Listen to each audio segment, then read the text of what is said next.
Hi everyone. Today we're going to clean out my art room by taking all my experiments and turning them into art.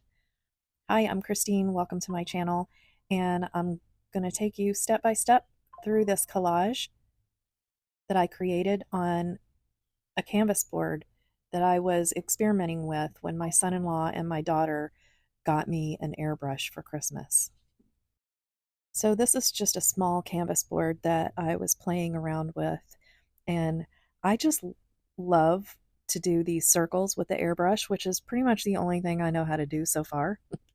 I've used it in some backgrounds and played around with it, and I really need to get it back out and practice. But I've had this little board, and I love the colors in that giant circle so much that I just did not want to get rid of it.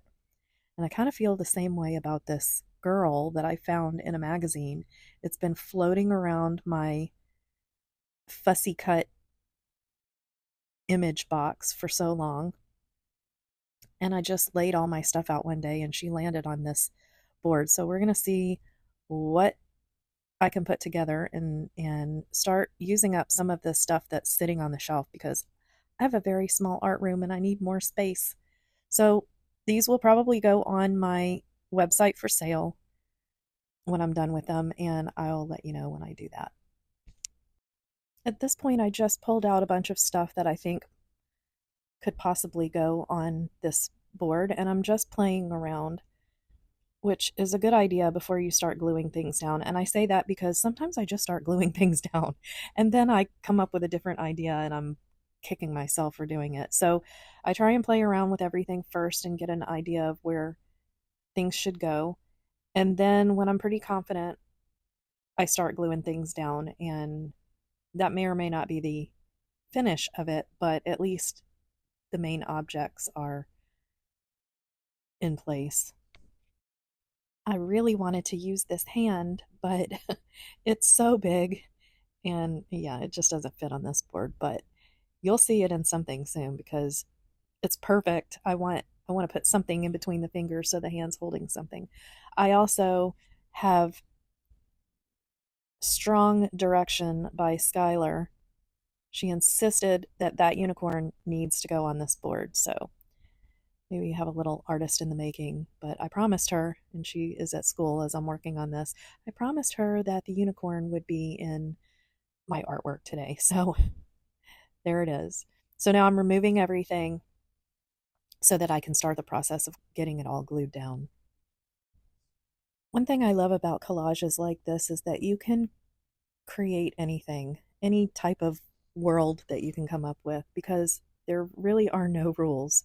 I mean, obviously, a giant woman is not going to be strolling through the city like this with unicorns and a giant moon or planet in the background.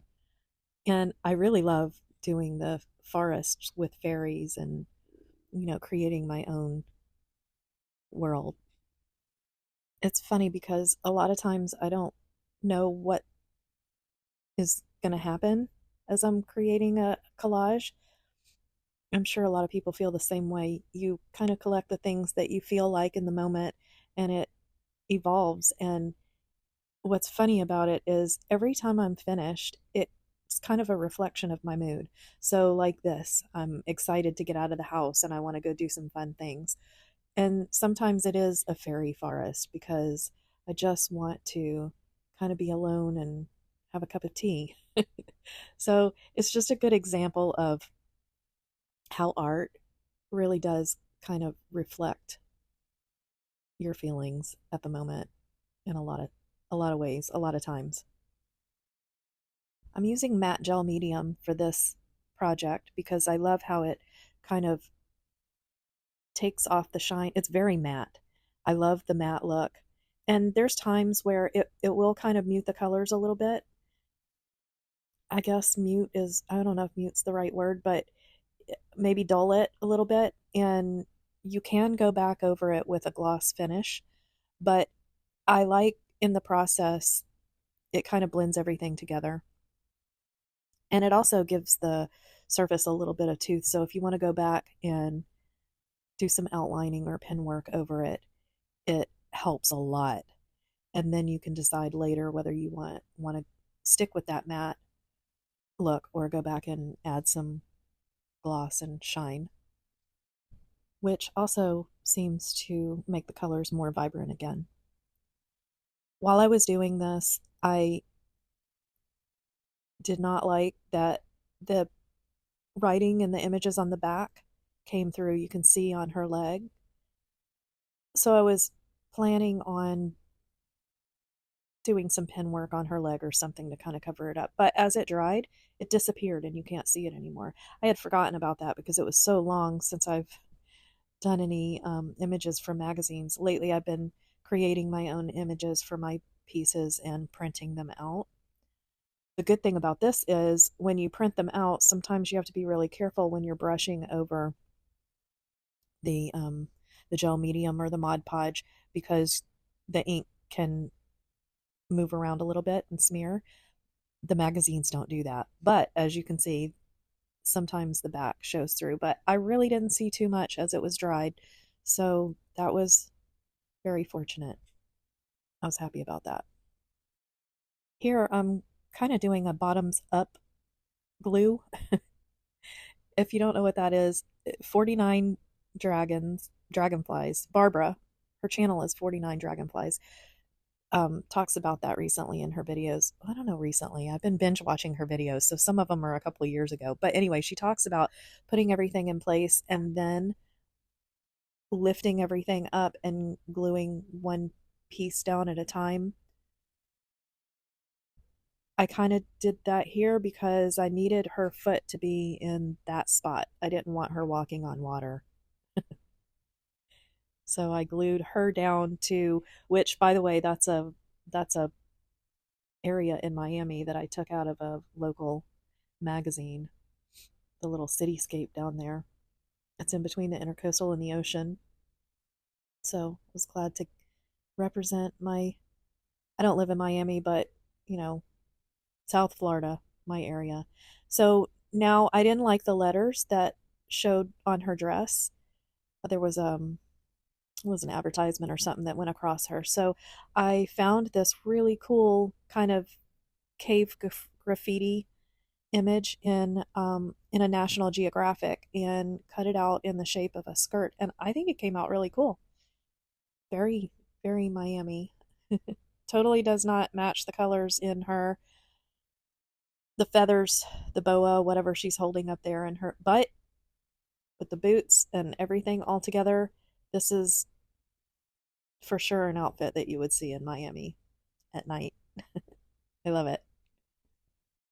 I have full confidence in gluing down these first few pieces before I know exactly what I'm doing here because there's really nowhere else these pieces could go. And it was important to get her foot in the right place. So now I can play around with the pieces that I have left and see where they're going to go. The only thing that I was worried about is if there was something I wanted to tuck behind the buildings. That decision has been made and there's no going back.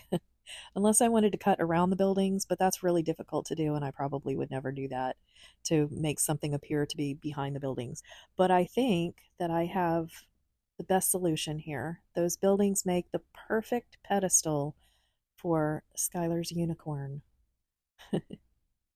And I really wanted to use this living, the words that I cut out, but I keep trying it and it just doesn't fit. So I'm not going to use it in this collage, but it'll end up somewhere. Now that I have these main objects down and the glue's not dried yet, so I'm wondering how I can make some of these things stand out more. So one of my favorite parts to do is to take a pen and do some highlighting. I didn't do any black outlines in this. I like doing that too, but I wanted to leave this mostly just the pieces from the magazine that I glued, but I think that outlining parts of her shoes came out really nicely. I like the way it makes it stand out from the page. And the boots are some of the best part of this whole piece. So that was fun.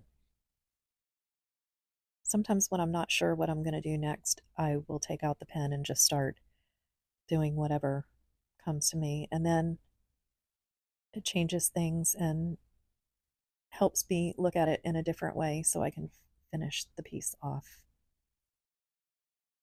My plan is to take a bunch of these canvas boards out. I have some that have I here's a tip. Let's rewind for a second. I like buying these little, I believe this is an 8 by 10, these small, cheap canvas boards in bulk because it's a great way to test your paint out. So when I'm doing an acrylic pour, before I do something on a really large canvas that's going to take a lot, use a lot of paint, and that I might have to cover up if it doesn't work out, and then there's sanding involved and, whatever. So I like, once I mix up a pour, to use it on a small little canvas like this, or like in this case, I don't know how to use an airbrush and I really want to. So I'll take a few of these and just practice. And, 9 times out of 10, I end up covering it up with something completely. But like in this case, I loved the blend between the green and the blue, and I wanted to do something with it. So a good tip is to use these little canvas boards to test things out, and then if they look cool, you can finish them off with something else like I'm doing here. So it's hard to see in this video, but there are lots of little splatters and little spots from when I put the paint on, when I airbrushed onto this canvas. So they look like little stars. So I'm just going in with a white pen and enhancing those to make it look like a twilight daytime going into the evening effect. And a great thing to do with these canvas boards after you've put something on it, like at any stage really, after you've played around with it and tested, or maybe even after you've glued a few things down and you're at the point where I am here, I'll take a stack of them to the sofa at night when I'm ready to start winding down. And while Bob's watching TV, or I can put on something like a podcast, I'll just take my pens and start playing around with them. And sometimes it ends up getting covered up, and sometimes it leads me to a next stage. So I can take them into the art room the next morning and decide what I'm going to do with them, like adding collage or a face over it. Sometimes I like painting profiles over, or, whatever you feel like doing. These things are great because they're small. You can save a lot of time and money by using them as practice, and they end up turning out as some of my favorite pieces. I ended up taking a little bit of a break from this after I did the pen work and was looking through National Geographic for a different piece, and I found this really super cute duck and these planets, which actually the one that I'm gluing down now is the core of Venus, and it was much larger, but I just cut the core out because I thought it was cool. There's a little grid over the whole thing. And then I found this little Saturn. So I thought the addition of the duck and the planets were perfect. So I went back in and added them. I know I need to add something else at this point, but I'm not sure what. So I'm thinking it's probably going to be a little more. I like the white and I want more bright white in this piece, but at this point I decided, since it's probably going to be pen, I went back and added a really smooth, even layer of matte Mod Podge. No, I'm sorry, not Mod Podge. Matte gel medium, to give it that even blended look. It kind of really pulls everything together and makes it look like one piece. And I know you're not supposed to brush over and over and over again, but I like to go in one direction and then come back and brush down. So I'll go side to side and then up and down. And I really don't know how to explain what happens, but I just like the finish that it gives. So you don't have the streaks going from one side of the page to the other. There's no lines in the finish, which makes it a lot easier to go over with pen. I don't know. There may be a reason why you're not supposed to do that, but I like it. At this point, I think I have everything in place and I have to decide what I'm going to do to finish it off. So, of course, it needs words. So I'm adding, she walks between worlds because she kind of does. There's the real world down below, and then that crazy cosmic world that she's so large she can reach. And then just stepping through the city, I think it's great. I'm very happy. You can see those kind of spots that I was talking about before, but there she is, ready to go out and have a great time. And the duck thinks it's a good idea.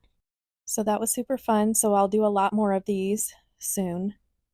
I hope you enjoyed it. Thanks for watching. See you next time.